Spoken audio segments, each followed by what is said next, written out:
Instagram has introduced a brand new feature, the Notes gift option. So let's see how you can get this feature or enable it if it's not showing on your account. First, go to your phone's Play Store or App Store. Search for Instagram. Now, check if there's an update available. If yes, update the app immediately. After updating, exit the app and go to your phone's settings. From there, tap on Apps or App Management.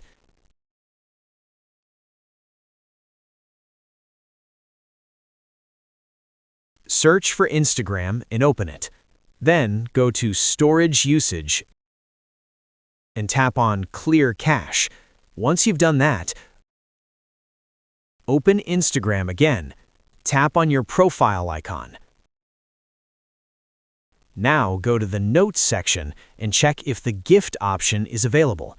If it appears, you can now easily use and send gifts as you like.